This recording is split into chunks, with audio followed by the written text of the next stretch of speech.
नमस्कार दोस्तों, जैसा कि आप सभी जानते हैं कि हम लोग प्रशिक्षित स्नातक शिक्षक चयन परीक्षा इतिहास से संबंधित महत्वपूर्ण प्रश्नों को देख रहे हैं, जिसमें हम लोग यूनिट 4 पढ़ेंगे।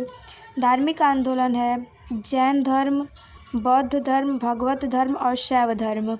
यह पार्ट 6 है बौद्ध धर्म का। जैन धर्म से संबंधित हम लोग वीडियो देख चुके हैं और बौद्ध धर्म में भी उससे संबंधित हम लोग 5 वीडियो देख चुके हैं। ये पार्ट 6 है। तो और अगर आप चैनल पर नए हैं तो मेरे चैनल को लाइक, शेयर और सब्सक्राइब करना न भूलें।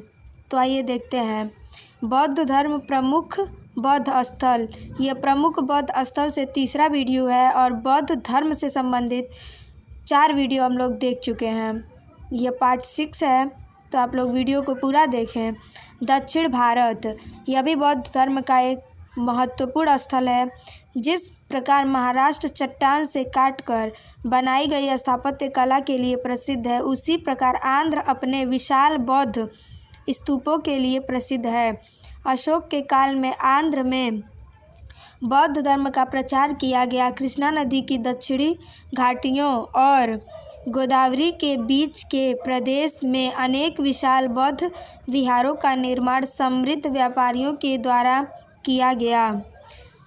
दूसरा है इसमें अमरावती और नागार्जुनकोंडा के स्तूप जो मिले हैं, जो जिले में हैं और भट्टीप्रोलु में स्थित है। जगफ्यापेट, गुसीवाड़ा और घंटसाल के स्तूप को कृष्णा जिले में है। 2री शताब्दी ईसा पूर्व और 3री शताब्दी ईसा पूर्व बनाया गया। इस बात के प्रमाण है कि यह एक महास्तूप था जिसमें भगवान बुद्ध की धातुओं का अंश प्रतिस्थापित किया गया था।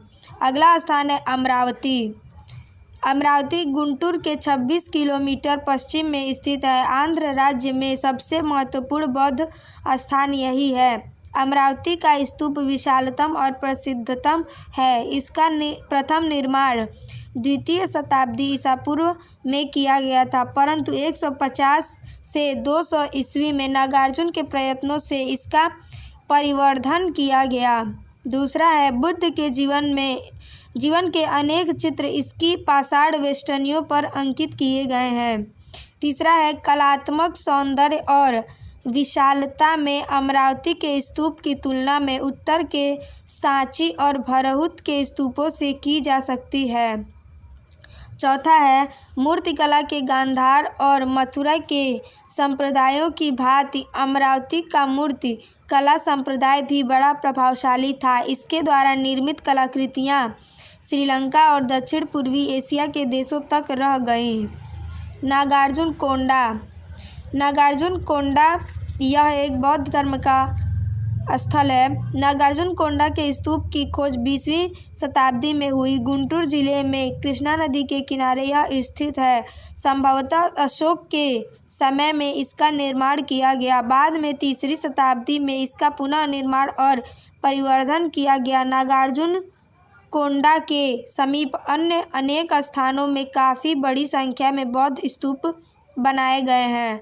अगला स्थान है बौद्ध धर्म से संबंधित नागपट्टम।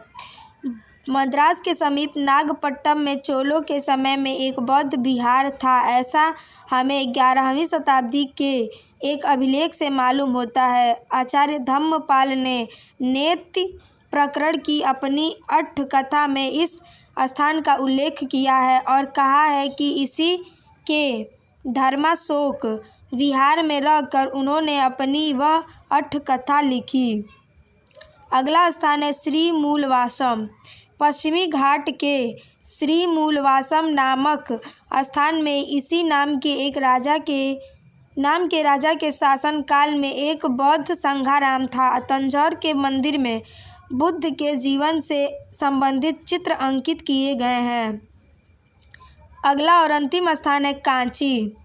दक्षिण में कांची एक प्रसिद्ध केंद्र था जहां एक राज विहार और 100 अन्य बौद्ध विहार थे।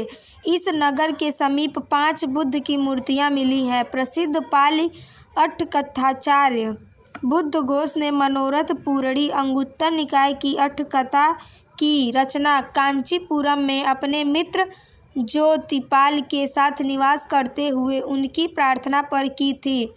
युआन चांग ने भी कांची के धर्मपाल नामक एक प्रसिद्ध आचार्य का उल्लेख किया है जो नालंदा में शिक्षक हुआ करते थे। 14वीं शताब्दी ईस्वी तक कांचीपुरम बौद्ध धर्म का प्रमुख केंद्र बना रहा।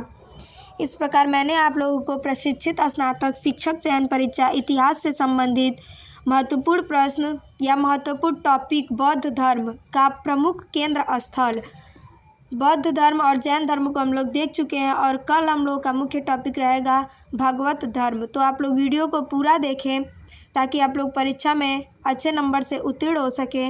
और अगर आप चैनल पर नए हैं तो मेरे चैनल को लाइक शेयर और सब्सक्राइब करना न भूलें। नमस्कार।